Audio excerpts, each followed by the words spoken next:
بسم اللہ الرحمن الرحیم. بشر احمد سوال نیوز کے ساتھ حاضر خدمت ہے. ہمارے ساتھ موجود ہیں آج معروف دانشور شاہ نواز فاروقی صاحب. ہماری بڑی خوش قسمتی ہے کہ آج انہوں نے وقت دیا ہے اور بلا توقف ان سے گفتگو کا آغاز کرتے ہیں. سر کیسے ہیں آپ؟ جی الحمدللہ، آپ کی دعائیں ہیں. جی سر، میں نے آپ کو دیکھا، آپ ماشاءاللہ بہت انٹلیکچولی اور بہت ڈیپلی تھرولی چیزوں کا انالیسس کرتے ہیں، اور خاص طور پہ امت مسلمہ، اس کا عروج اور اس کا زوال آپ کا خاص سبجیکٹ ہے. میں جاننا چاہ رہا ہوں کہ امت مسلمہ کے زوال کی جو وجہ ہے وہ اس کا نظام سیاست کا کھو جانا ہے یا اس کا جو انٹلیکچوئل ایولیوشن ہے اس کا رک جانا ہے؟ جی بہت شکریہ، آپ کی بڑی نوازش ہے کہ آپ نے جو ہے توصیفی کلمات جو ہیں میرے لیے ادا فرمائے. اور میں آپ سے عرض کرتا ہوں کہ جو امت مسلمہ کا زوال ہے اس کو اگر ایک جملے میں ہم بیان کرنا چاہیں تو وہ یہ ہے کہ امت مسلمہ خدا سے دور ہو گئی ہے، اور اس نے رسول اللہ صلی اللہ علیہ وسلم کی سنت کو چھوڑ دیا ہے، اور قرآن سے اس نے لا تعلقی اختیار کر لی ہے. یہ اس کے زوال کے بنیادی اسباب اور محرکات ہیں. امت مسلمہ نے اپنی تاریخ کے طویل سفر میں جب بھی کوئی بڑی کامیابی حاصل کی ہے، کوئی پرعظمت کام کیا ہے، تو اس کی دو بنیادیں رہی ہیں. ایک ہے تعلق باللہ، جس کو ہم تقویٰ کہتے ہیں. تقوی کا مطلب ہے تعلق باللہ. تقوی کا مطلب داڑھی رکھ لینا یا پردہ کر لینا نہیں ہے، بلکہ اس کا مطلب ہے تعلق باللہ کا مضبوط اور مستحکم ہونا. تو تعلق باللہ کے ذریعے سے انہوں نے کامیابی حاصل کی ہے، یا پھر انہوں نے جو مسلمانوں کی بے پناہ شاندار علمی روایت ہے اس میں گراؤنڈڈ ہونے کا مظاہرہ کیا ہے. یعنی اب مشکل کیا ہے؟ ہماری مشکل یہ ہے کہ ہمارا تعلق باللہ جو ہے وہ بہت سرسری، بہت سطحی اور بہت معمولی درجے پر آ گیا ہے. یعنی اب خدا سے ہمارا تعلق، ہمارا قال تو ہے، ہمارا حال نہیں ہے. صحیح ہے. اور جب تک ہم قال کو حال نہیں بنائیں گے اس وقت تک ہم اس قیر مذلت سے نہیں نکل سکیں گے. ایک بات تو یہ ہوئی، بنیادی بات تو یہ ہوئی. دوسری بات یہ ہوئی کہ مولانا مودودی مرحوم فرما گئے ہیں کہ قرآن و سنت کی دعوت کو لے کر اٹھو اور پوری دنیا پر چھا جاؤ. یہ بالکل سمپل سا فارمولہ ہے کہ ہم جو کتاب اللہ ہے اور سنت رسول ہے صلی اللہ علیہ وسلم، اس سے ہم نے دوری اور کنارہ کشی اختیار اگر نہ کی ہوتی تو آج امت مسلمہ کا جو حال ہوا ہے وہ حال نہ ہوا ہوتا. اور آپ دیکھیے نا، ہم نے اپنی تاریخ کے طویل سفر میں ایسا تعلق باللہ پروڈیوس کیا ہے جس کی پوری انسانی تاریخ میں کوئی مثال نہیں ہے. یعنی رسول اللہ صلی اللہ علیہ وسلم اس کی سب سے بڑی مثال ہیں. جو ہمارے خلفائے راشدین ہیں، صحابہ کرام ہیں، ہمارے ہزاروں صوفیاء ہیں، ہمارے ہزاروں علماء ہیں، ہمارے ہزاروں دانشور ہیں، انہوں نے تعلق باللہ کی اس سطح کا مظاہرہ کیا جس کی مذاہب عالم کی تاریخ میں کوئی مثال نہیں ملتی. اسی طرح ہم نے جو علم کی روایت ہے اس کو، آپ کو معلوم ہے کہ قرآن مجید فرقان حمید میں ایمان کے بعد جس چیز پر اللہ رب العالمین نے سب سے زیادہ مسلمانوں کو متوجہ کیا ہے وہ علم ہے. کبھی یہ کہہ کر کہ تم تفکر سے کام کیوں نہیں لیتے، کبھی یہ کہہ کر کہ تم تدبر سے کام کیوں نہیں لیتے، کبھی یہ کہہ کر کہ علم رکھنے والے اور علم نہ رکھنے والے برابر نہیں ہو سکتے. طرح طرح سے مسلمانوں کو متوجہ کیا ہے علم کی طرف، اور رغبت دلائی ہے کہ وہ علم سے اپنا تعلق مضبوط بنائیں. رسول اللہ صلی اللہ علیہ وسلم کی حدیث آپ نے ضرور سنی ہوگی، کہیں نہ کہیں پڑھی ہوگی. رسول اللہ صلی اللہ علیہ وسلم نے فرمایا جب اہل دنیا اس دنیا سے رخصت ہوتے ہیں تو وہ اپنے پیچھے اپنے بال بچوں میں تقسیم ہونے کے لیے، اپنے بیوی بچوں میں تقسیم ہونے کے لیے مال چھوڑ کر چلے جاتے ہیں، جائیداد چھوڑ کر چلے جاتے ہیں. لیکن جب نبی اس دنیا سے رخصت ہوتا ہے تو اپنے پیچھے علم کو ورثے کے طور پر چھوڑ کر چلا جاتا ہے. تو جب تک اس کے کیا معنی ہوئی؟ اس کے معنی ہوئی کہ علم جو ہے رسول اللہ صلی اللہ علیہ وسلم کا ورثہ ہے.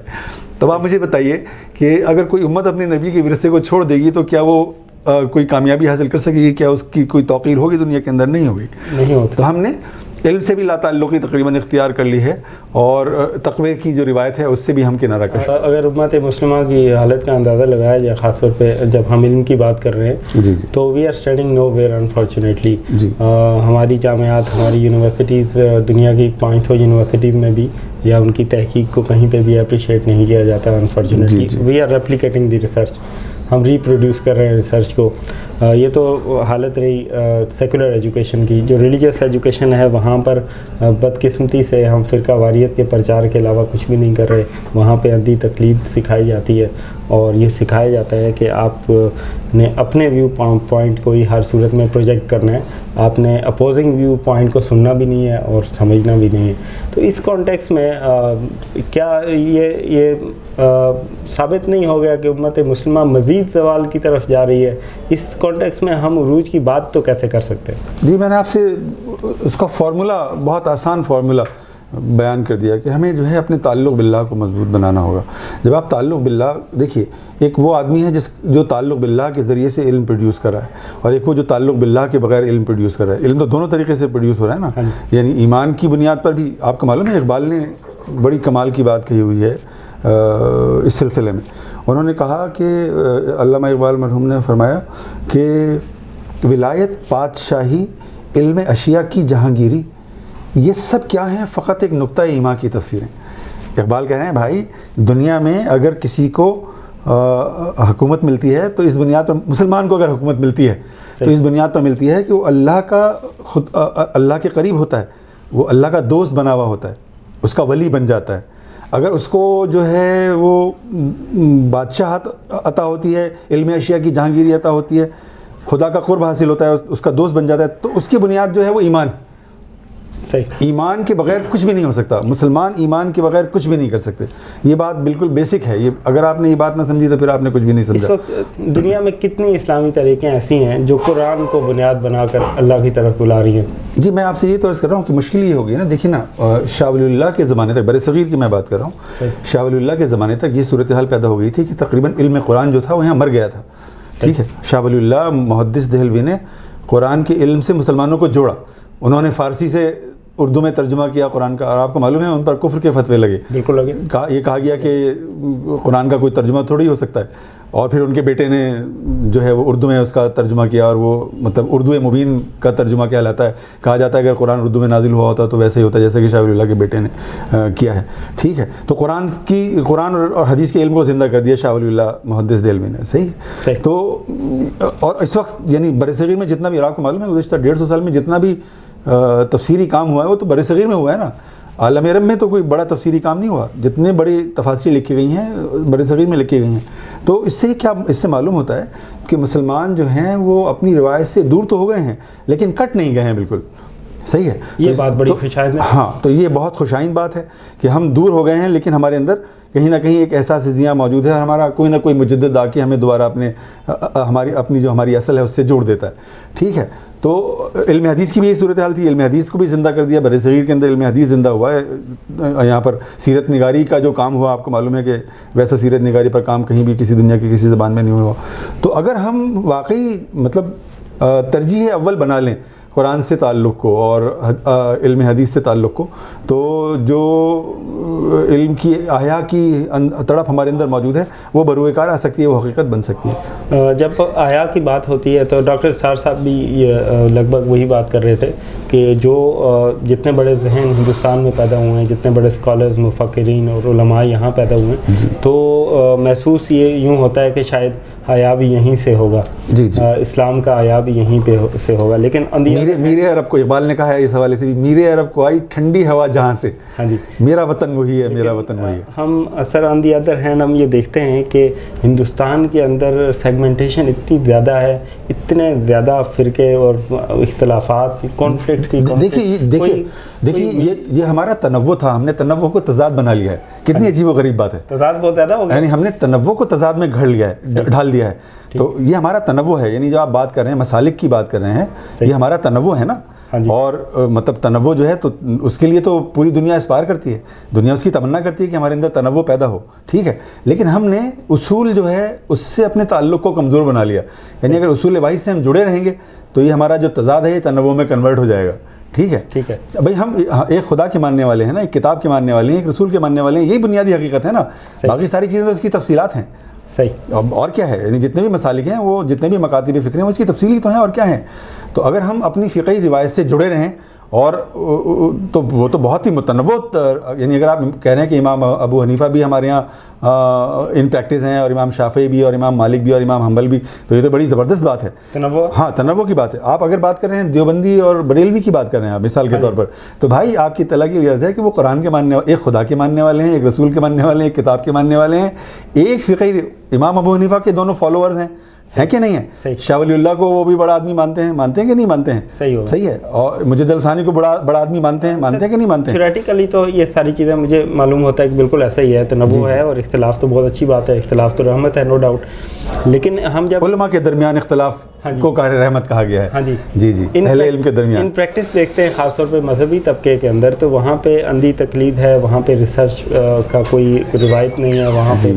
اور سچویشن کچھ یوں ہو چکی ہے کہ بالکل معلوم یہ ہوتا ہے کہ اقبال بھی مدرسے کے اوپر بات ہی کرتے رہے, گلا تو گھونٹ دیا تیرا اہل مدرسہ نے, تو وہ تو بالکل گلا گھٹا ہوا ہے. نہیں, مدرسے کی حالت بھی اچھی نہیں ہے, اور جدید تعلیمی نظام کے اندر آپریٹ کرنے والوں کی حالت بھی اچھی نہیں ہے. تو یہ پرزے کیا ہم آیا کا دعویٰ کر سکتے ہیں؟ نہیں, کیوں نہیں, ہندوستان سے کون کہہ سکتا تھا کہ شاہ ولی اللہ پیدا ہونے والے ہیں؟ کوئی کہہ سکتا تھا شاہ ولی اللہ کے پیدا ہونے سے پہلے؟ کوئی کہہ سکتا تھا کہ شاہ ولی اللہ پیدا ہونے والے ہیں؟ کوئی کہہ سکتا تھا کہ اقبال آنے والے ہیں؟ کوئی کہہ سکتا تھا کہ مولانا مودودی جو پوری امت کے امام بن جائیں گے وہ آنے والے ہیں؟ کوئی کہہ سکتا تھا؟ کوئی نہیں کہہ سکتا تھا. تو پتہ نہیں کہ تاریخ نے آپ کے لیے ابھی اپنے دامن کے اندر کیا کچھ چھپا کر رکھا ہوا ہے. لیکن ہم یہ دیکھتے ہیں کہ اتنی بڑی عظیم شخصیات, اتنے بڑے بلند پایا مفکرین یہاں پیدا ہو رہے ہیں, اور ان کی فکر کی گونج عرب دنیا کے اندر اور ایشیا مائنر ترکی کے اندر ہمیں سنائی دیتی ہے.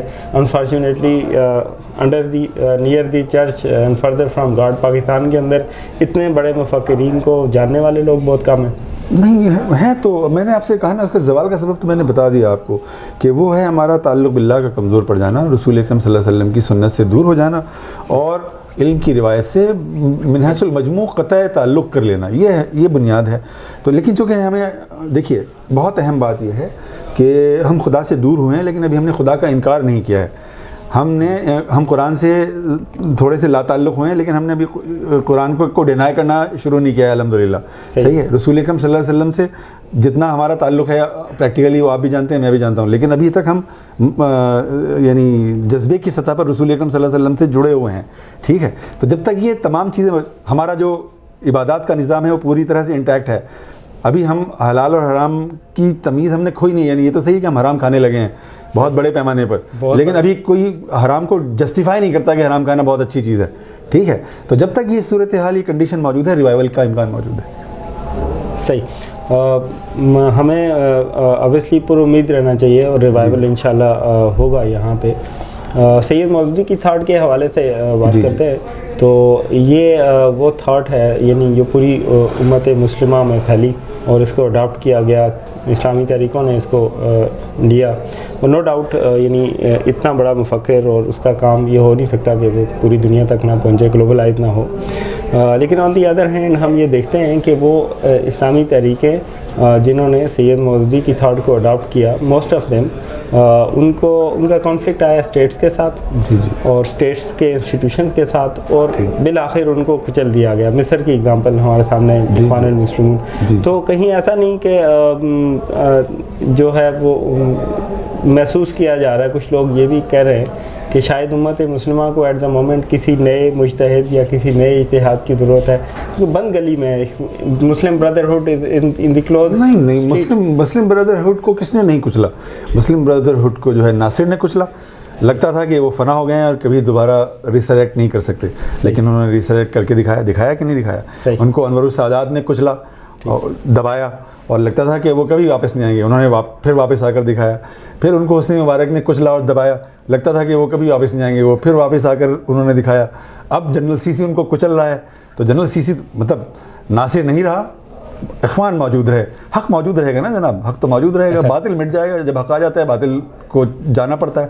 یہ تو بالکل, سادات چلا گیا, حسنی مبارک کی نیا ڈوب گئی, جنرل سیسی کی نیا بھی آج نہیں تو کل ڈوبے گی. اخوان المسلمون انشاءاللہ اپنی جگہ موجود ہیں. سر وہاں پہ جب کانفلکٹ انور سادات کے دور میں غالباً ہوا, تو اس وقت تکفیر کا نظریہ بھی نکل آیا وہاں سے. ایمنت تواری اور ان لوگوں نے جو ہے وہ دیکھا کہ یہ اپنے ہی لوگ ہیں, ہماری اپنی ریاست ہے. سادات کے زمانے میں تو احمد الزواری موجود نہیں تھے, اس کے بعد کا زمانہ تھا غالباً. جی, یہ تو بالکل ریسنٹ میں. تو وہ تکفیر کا نظریہ جو ہے وہ وہاں سے نکلا. تو آفٹر آل انہوں نے ایک اپنی کوشش کی اس مسئلے کو حل کرنے کی. تو آپ کا یعنی آپ ایک پیسفل ڈیموکریٹک کانسٹیٹیوشنل موومنٹ کے ذریعے آپ جو ہے نا وہ اقتدار تک پہنچتے ہیں، لیکن آپ کو فوج کچل دیتی ہے. جی جی. انسٹیٹیوشنز کے ساتھ آپ کی جنگ آپ بار بار کرتے ہیں، بار بار یہی ہوتا ہے. اس کا سلوشن کیا ہے؟ یہاں سے آگے بھی تو جانا ہے نا سر. اس کا سلوشن یہی ہے کہ آپ حق کی روایت سے جڑے رہیں اور اللہ رب العالمین سے اچھی امید رکھیں.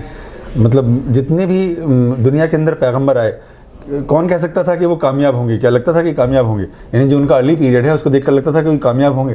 نہیں کامیاب ہوئے. مطلب لگتا تھا کہ نہیں کامیاب ہوں گے، لیکن وہ کامیاب ہوئے اس لیے کہ وہ حق کو ریپرزینٹ کریں. یہ کوئی ذاتی شخصی انفرادی کام تو ہے نہیں. صحیح ہے. مطلب جہاں سے آپ کو لگتا ہے کہ راستہ نہیں نکلے گا، اللہ تعالیٰ وہیں سے راستہ نکال دیتا ہے. اصل چیز ہے حق سے جڑے رہنا، اس کو پروجیکٹ کرتے رہنا، اس کے مطابق زندگی بسر کرنا اور اس کے غلبے کی جدوجہد کرتے رہنا. اگر آپ یہ کرتے رہیں گے تو آج نہیں تو کل، کل نہیں تو پرسوں راستہ ضرور نکلے گا. اور اگر راستہ نہیں بھی نکلے گا، فرض کیجئے کہ راستہ نہیں نکلتا، تو میں نے اپنی ذمہ داری ایک فرد کی حیثیت سے تو ادا کر دی نا. میں اللہ رب العالمین سے کہہ دوں گا، اے اللہ تو نے مجھے جتنی صلاحیت جتنی استعداد دی تھی میں نے اس کے مطابق جدوجہد کی. تو نے برکت نہیں ڈالی، یہ تیری مرضی ہے، اللہ کی مرضی ہے. وہ کہیں برکت ڈالتا ہے، کہیں برکت نہیں ڈالتا، کہیں کامیابی دیتا ہے، کہیں کامیابی نہیں دیتا.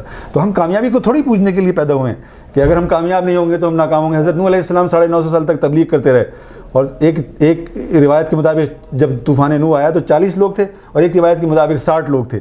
تو حضرت نوح علیہ السلام تو معاذ اللہ ناکام ہو گئے، لیکن ناکام وہ تھوڑی ہوئی، ناکام تو ان کی قوم ہوئی. تو اگر قوم ہماری بات نہیں سنے گی اور کوئی تغیر ہم برپا نہیں کر سکیں گے تو قوم ناکام ہوگی. انشاءاللہ ہم تو ناکام نہیں ہوں گے. صحیح. افغانستان کے اندر طالبان ہیں، دے do not believe in democracy. انہوں نے ایک ریڈیکل اسلام کہہ لیں. ریڈیکل اسلام کی اصطلاح تو مغرب کی اصطلاح ہے، مغرب کی اصطلاحوں کو نہ دہرایا کریں. صحیح ہو. جی جی ٹھیک. جیسے بھی انہوں نے جہاد کے ذریعے جو ہے، ہاں تو جہاد تو ہمارا تصور ہے نا، عملی جہاد کے ذریعے تھرو فورس جو ہے وہ ایک طرف سے اقتدار پہ. جہاد کے ذریعے فورس کی اصطلاح بھی استعمال نہ کریں. جہاد صرف فورس تھوڑی ہے، وہ تو اللہ کی تکبیر کا، اللہ کی کبریائی کا اعلان کرنے کا ایک پروسیس ہے اور اس کے نفاذ کا ایک پروسیس ہے. بالکل ٹھیک. جی جی agreed sir. But they do not believe in democracy. وہاں پر وہ فورسز بھی، اسلامی فورسز بھی موجود ہیں جو پولیٹیکل اور کانسٹیٹیوشنلی اسٹرگل کے ذریعے، ڈیموکریٹک اسٹرگل کے ذریعے اسلام لانا چاہتی ہے. ان دونوں قوتوں کا پیچ اپ کیا ہو جائے گا، اور آپ کیا مشورہ دیں گے افغان طالبان کو؟ جی دیکھیے اخوان طالبان، دیکھیے مسئلہ یہ ہے، ڈیموکریسی جو ہے وہ ہمارا تھاٹ تو نہیں ہے بیسیکلی، پرائمریلی اینڈ فنڈامنٹلی. مطلب اقبال یہ بات بہت وضاحت اور سلاست کے ساتھ کر گئے، اور مولانا مودودی رحمۃ اللہ علیہ نے کہ ڈیموکریسی کو قبول کیا ہے تو بہت کڑی شرائط کے ساتھ اس کی روح کو تقریباً نکال کے اس کو قبول کیا ہے. مثلا ڈیموکریسی کا بیسک پرنسپل تو یہ ہے کہ جو اکثریت کا ہے وہ صحیح ہے. مولانا نے کہا یہ تو ہو نہیں سکتا، صحیح تو صرف وہ ہے جو اللہ اور اس کا رسول کہتے ہیں. ٹھیک ہے. تو ڈیموکریسی کا جو بیسک پرنسپل ہے اس کو نگیٹ کر کے انہوں نے ڈیموکریسی کو ایکسیپٹ کیا نا. ڈیموکریسی کے بیسک پرنسپل کو نگیٹ کیا اور پھر ڈیموکریسی کو ایکسیپٹ کیا. ٹھیک ہے. تو اس کا مطلب یہ ہے کہ ڈیموکریسی میں پرابلمس تو ہیں نا. اور ڈیموکریسی کہاں کام کر رہی ہے؟ آپ مجھے بتائیے، کیا امریکہ میں ڈیموکریسی کام کر رہی ہے؟ کیا وہ ڈیموکریسی ہے؟ کیا ہندوستان کے اندر ڈیموکریسی کام کر رہی ہے؟ کیا اسرائیل ایک ڈیموکریٹک اسٹیٹ ہے؟ مطلب ڈیموکریسی تو تقریباً ایک فارس بن چکا ہے نا، تقریباً ایک مذاق بن چکی ہے دنیا کے اندر، اور اس پر طرح طرح کے الزامات لگنے. اور امریکہ کی ابھی ریسنٹ ہسٹری میں جو کچھ ہوا، آپ دیکھ رہے ہیں کہ ڈیموکریسی نے ڈونلڈ ٹرمپ پیدا کیا، ڈیموکریسی نے نریندر مودی کو پیدا کیا کہ نہیں کیا پیدا انہوں نے. تو اس سے پتہ چل رہا ہے کہ ڈیموکریسی اتنا پرفیکٹ سسٹم نہیں ہے اتنا کہ باور کرایا جاتا ہے، وہ بھی فلاڈ ہے، اس کے اندر بھی بڑے نقائص موجود ہیں، اور اس کو کرٹیکلی ہم چونکہ دیکھتے نہیں، چونکہ ہم اس کی پوجا میں لگے ہوئے ہیں اس لیے اس کو کرٹیکلی دیکھتے نہیں ہیں. ٹھیک ہے. تو اگر طالبان جو ہیں وہ اس بات پر اصرار کر رہے ہیں کہ وہ خلافت کا نظام جو ہے وہ اپنے یہاں لانا چاہتے ہیں، تو اس پر کسی کو کیا اعتراض ہوگا؟ کسی مسلمان کو تو کم از کم اس پر اعتراض نہیں ہونا چاہیے. صحیح. لیکن طالبان کا حزب اسلامی کے ساتھ کوئی پیچ اپ، کوئی ون ون سولوشن، کوئی ایسا نظام حکومت جو دونوں قوتوں کے لیے اور پوری دنیا کے لیے بھی قابل قبول ہو؟ نہیں، دنیا کے لیے تو اسلام قابل قبول ہے ہی نہیں نا. دنیا کے لیے اسلام قابل قبول نہیں ہے. امریکہ کے لیے، یورپ کے لیے، بھارت کے لیے، اسرائیل کے لیے اسلام قابل قبول ہے ہی نہیں. یہ تو بالکل کلیئر بات ہے. وہ ایسا اسلام چاہتے ہیں جو اسلام نہ ہو، جس سے ہم خدا کو منع کر دیں، جس سے ہم رسول کو نکال دیں، جو قرآن کی بات نہ کرے، جو سنت کی بات نہ کرے. وہ تو اس طرح کا اسلام چاہتے ہیں نا. ٹھیک ہے. تو پھر ہمیں پورے اسلامیوں کو ابنڈن کرنا پڑے گا معاذ اللہ, ہمیں اسلام کو ترک کرنا پڑے گا نا, کیونکہ وہ تو پورے اسلامیوں کو نہیں مانتے. تو ہم تو ترک نہیں کر سکتے, ہم تو اسلام پر اصرار کرتے رہیں گے, ہم تو اسلام کے پورے سسٹم پر بھی اصرار کرتے رہیں گے. طالبان بھی اس کے سوا تو کچھ نہیں کر رہے ہیں نا, طالبان نے اس کے سوا کیا کیا. اور آپ فورس کی بات کریں نا بار بار, امریکہ نے اپنی تاریخ کے اندر کیا کیا, اس نے طاقت کے استعمال کی بہیمانہ مثالیں قائم کی. اس نے امریکہ کے اندر 10 کروڑ ریڈ انڈینز مار ڈالے. کتنے ریڈ انڈینز مارے؟ 10 کروڑ لوگ انہوں نے مار ڈالے, اور کوئی ان سے پوچھتا نہیں ہے, کوئی نہیں پوچھتا ان کو. مطلب نوم چومسکی امریکہ کو بدماش ریاست کیوں کہتا ہے؟ کہتا ہے نا وہ بدماش, اسی کا انٹلیکچوئل ہے, میں نہیں کہہ رہا, نوم چومسکی کہتا ہے. اور سوسن سونٹیگ ان کی بڑی انٹلیکچوئلس میں سے ایک تھی, انہوں نے کہا امریکہ کی جو بنیاد ہے وہ رکھی ہوئی ہے جینوسائیڈ کے اوپر. کس چیز پر؟ نسل کشی کے اوپر رکھی ہوئی ہے. انہوں نے ریڈ انڈینز کی نسل فنا کر دی, مٹا ڈالی. صحیح ہے, امریکہ نے 10 کروڑ لوگوں کو قتل کر کے امریکہ قائم کیا. امریکنز نے, وائٹ امریکنز نے 10 کروڑ لوگ مارے اور امریکہ قائم کیا انہوں نے. پھر انہوں نے 10 کروڑ لوگ جو ہیں 2 عالمی جنگوں میں مار ڈالے. کسی نے پوچھا ان سے کہ تم نے طاقت کا اتنا بہیمانہ استعمال کیا؟ انہوں نے 2 دفعہ جو ہے جاپان کے اندر ایٹم بم استعمال کر لیا. کسی نے پوچھا امریکہ سے تم نے ایٹم بم؟ کوئی نہیں پوچھ سکتا. صحیح ہے. ہاں, تو اس سے پتہ چل رہا ہے کہ دنیا جو ہے وہ اصولوں کی بنیاد پر نہیں چل رہی ہے, طاقت کی بنیاد پر چل رہی ہے. تو اگر آپ اسلام اگر اپنے اصولوں کے اوپر اصرار کرے گا, مسلمان اگر اپنے اصولوں پر اصرار کریں گے تو اس کو کبھی بھی قبول نہیں کریں گے. لیکن وہ طالبان کو نہیں, طالبان کی بات کر رہے ہیں نا. چلیے مرسی, صدر مرسی تو ڈیموکریٹک مینس کے ذریعے سے آئے تھے نا, ان کے ساتھ کیا ہوا؟ تو اس سے معلوم ہوا کہ ان کو ڈیموکریسی بھی وہ چاہیے جو سیکولر اور لبرل لوگ جس کو ریپرزینٹ کر رہے ہوں, یہی ہے نا. ورنہ تو ان کو ڈیموکریسی بھی نہیں چاہیے. اگر کوئی اسلامسٹ ڈیموکریسی کے ذریعے سے آ رہا ہے تو وہ ایسا اسلامسٹ بھی ان کے لیے قابل قبول ہے. ہم نے یہ بھی دیکھا کہ وہی سرمایہ دار قوتیں جو کبھی وہاں سے یورپ سے اور امریکہ سے کنٹرول کرتی تھیں, جنہوں نے اپنا مسکن اب چائنا کو بنا لیا. اور چائنا کے متعلق ایک ریسرچ پیپر میں پڑھ رہا تھا, تو انہوں نے لکھا ہوا تھا کہ ریڈ کیپٹلزم. تو پہلے وہ ایک سامراجی کیفیت تھی جہاں پہ ہمارا پالا ڈائریکٹ سامراجی قوتوں کے یا سرمایہ دارانہ قوتوں کے ساتھ تھا. اب چائنا بھی ایک کیپیٹلسٹک پاور کے طور پہ مرج کر رہا ہے, اس کا اثر و رسوخ بھی بڑھتا چلا جا رہا ہے. اور جب یہ بات بھی درست ہے کہ جب پاور آتی ہے تو ایکسپلائٹ کرتی ہے. کہیں ایسٹ انڈیا کمپنی کی روایت دوبارہ تو ریپیٹ تو نہیں ہوگی؟ جی, اس سلسلے میں اپریہنسو ہونا چاہیے, اگر آپ کو اپریہنشن ہے اس سلسلے میں تو یہ بالکل بجا ہیں. بڑی طاقتیں یہی کرتی ہیں, اس میں کوئی شبہ نہیں ہے. لیکن چائنا کی تاریخ ابھی تک ایکسپلائٹیشن کی تاریخ ہے نہیں, نہ وہ ایکسپینشنسٹ رہا ہے کبھی. اپنی تاریخ کے طویل سفر میں چائنا کبھی بھی ویسٹرن پاورز کی طرح ایکسپینشنسٹ نہیں رہا, کبھی بھی وہ کالونائزر نہیں رہا ہے, ٹھیک ہے, اور ایکسپلائٹر نہیں رہا ہے. تو اس لیے ذرا سا اس کے بارے میں کوشش ہو کر بات کرنے کی ضرورت ہے, اور یہ سمجھنے کی ضرورت ہے کہ ہو سکتا ہے کہ اس کا جو کیپٹلزم ہے وہ ویسٹرن کیپٹلزم سے تھوڑا مختلف طریقے سے بیہیو کرے. مگر یہ قیاس ہے, یہ محض ایک قیاس ہے, اس کا فیصلہ وقت ہی کرے گا. سوشلزم کے ابھرنے کے چانسز ہیں دوبارہ؟ جی, لوگ کہتے تو ہیں, لیکن ظاہر ہے کہ جو تجربہ ایک دفعہ ناکام ہو جاتا ہے اور پٹ جاتا ہے تو اس کا ریوائیو ہونا ذرا مشکل ہی ہوتا ہے. ویلفیئر اسٹیٹ کا ایکسپیریمنٹ کیا اور دنیا یہ کہہ رہی ہے کہ بہت حد تک یہ ایکسپیریمنٹ کامیاب رہا. جی, آپ کیا کہتے ہیں؟ جی دیکھیے نا, ویلفیئر اسٹیٹ تو ودر اوے اس لیے کر گئی ہے کہ اگر دنیا کی دولت 1% انسانوں کے ہاتھ میں مرتکز ہو گئی ہے اور 99% لوگ جو ہیں وہ بیار و مددگار ہو گئے ہیں اور وہ خط غربت سے بھی نیچے زندگی بسر کر رہے ہیں, تو یہ اچھا کیپٹلزم تو نہ ہوا, یہ تو بہت ایکسپلائٹیٹیو کیپٹلزم ہوا. اگر دنیا کے 7 انسان جو ہیں اتنا سرمایہ جمع کر لیتے ہیں, 8 انسان اتنا سرمایہ جمع کر لیتے ہیں کہ دنیا کے 3.5 ارب انسانوں کے پاس بھی اتنا سرمایہ نہیں ہے, تو کیا یہ انسانی سرمایہ داری ہے؟ یہ تو بہت زیادہ غیر انسانی بلکہ شیطانی سرمایہ داری ہے. استحصال ہے. جی, استحصال ہے, بالکل یہ ایکسپلائٹیشن ہے. تو یہ اسی لیے کانٹرڈکشن کا شکار ہے اور اسی لیے تیزی کے ساتھ غیر مقبول ہو رہا ہے. اور چونکہ اس کا ایڈوانٹیج کیا ہے؟ ایڈوانٹیج یہ ہے کہ اس کا متبادل موجود نہیں ہے.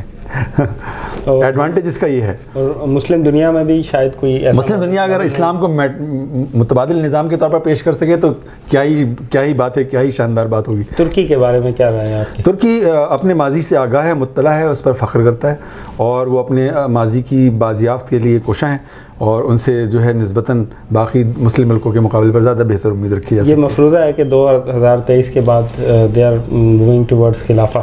وہ مسلسل اس جانب پیش قدمی کر رہے ہیں, وہ عظمت کی بازیافت کی طرف مسلسل پیش قدمی کرتے ہوئے نظر آتے ہیں. کس حد تک کامیاب ہوں گے یہ تو کوئی بھی نہیں کہہ سکتا, بہت شکریہ سر, تھینک یو. بڑی نوازش. ٹائم بہت دل نہیں چاہ رہا کہ گفتگو کو ختم کریں, ایک سوتا ہے ان کا جو بہتر چلا جا رہا ہے. اللہ تعالیٰ آپ کو سلامت رکھے. تھینک یو سو مچ. بہت شکریہ, بڑی نوازش. السلام علیکم. وعلیکم السلام.